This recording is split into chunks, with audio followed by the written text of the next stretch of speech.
Well, despite the loss on Sunday at Houston, the vibes around Kyler Murray are very positive.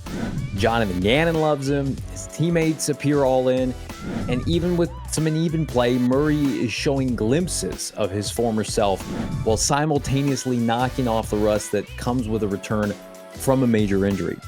Barring a dramatic collapse, K1 is going to be the QB of this team, of the Arizona Cardinals in 2024, and hopefully beyond. Now, can the same thing be said about his supporting cast offensively? What about best friend and Oklahoma running mate Hollywood Brown? In my opinion, it might actually be easier to telegraph that than even K1. Hollywood Brown's future in Arizona is in question because Hollywood Brown is simply not producing. I'm Johnny Venerable, and this is PHNX Cardinals Johnny on the Spot.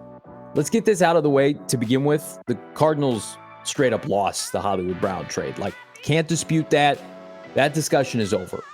Arizona surrendered the 23rd overall pick for Brown in 2022 to Baltimore, who then flipped it again, and they eventually landed standout center Tyler Linderbaum 25th overall. The guy is going to make 10 Pro Bowls, and the Cardinals got Brown, and then they got a third rounder, and then Steve Keim, he used that on Monti Sanders, and dude's off the team now after 1 year. Now, this is all Keim's fault, and we're not going to sit here and judge new GM Monti Ossenfort for the mistakes of his predecessor. Keim was a disaster. He was a poison to this franchise, and thank God he's gone. Because Ossenfort, in just a single draft, has produced perhaps the best collection of rookies for Arizona in 20 years. And even though Hollywood was a holdover from the old regime, Ossenfort and head coach Jonathan Gannon were willing to give him the benefit of the doubt with a clean start. It didn't matter that the Cardinals had previously overpaid for him. It didn't matter that he was best friends with Kyler Murray. It didn't matter that he himself was once upon a time a first-round pick.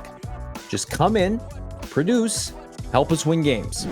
Hell, with the Jets sending of DeAndre Hopkins back in May, this was a prime opportunity for Hollywood Brown to ball out, to prove he could be the key cog in an offense, which was the primary reason he asked for his exit out of Baltimore 2 years ago. He wanted to be the guy. Yet we sit here in late November, Brown hasn't eclipsed 50 yards receiving since week 5. In fact, over his last 6 games, Hollywood Brown is averaging just 31 yards receiving per outing. He's on pace for something like 700 yards this year. What even is that? This is all while Ossenfort fielded calls at the trade deadline in October for the ex-Sooner. But he was telling people he's not available. Hollywood Brown's not available, right? We all remember that Diana Rossini tweet talking about he's part of the future, stop calling. But guys, was that really the case, or were the offers just too underwhelming for a team that, rightfully so, wanted to equip their franchise QB with a quality stable of weapons upon his return? I get it. You needed to see Kyler Murray with Hollywood Brown in this offense. How does it look? Well, 2 games in, Brown has 3 catches for 48 yards. Now, you can say it's early, but what do we got? 6 games left this year? That's it. Now, does all of this non-production fall squarely on Hollywood? Of course not. He's been thrust into a passing game that's bottom tier in the NFL while playing only about a third of his games in Arizona, dating back to last year with Kyler Murray. There have definitely been times this year that either Joshua Dobbs or Clayton Tune or Kyler Murray have missed Hollywood on a deep shot, right? So at the end of the day, 2 things can be true. Number 1, Hollywood Brown is a good player, and you want him on the roster. Number 2, there is no chance that Brown cashes in big with a contract here in Arizona, a big money contract. That window feels closed headed into this pivotal offseason for the Cardinals where they need fucking everything, right? Because on top of his lack of production, his skill set just is not a fit for Drew Petzing's offense.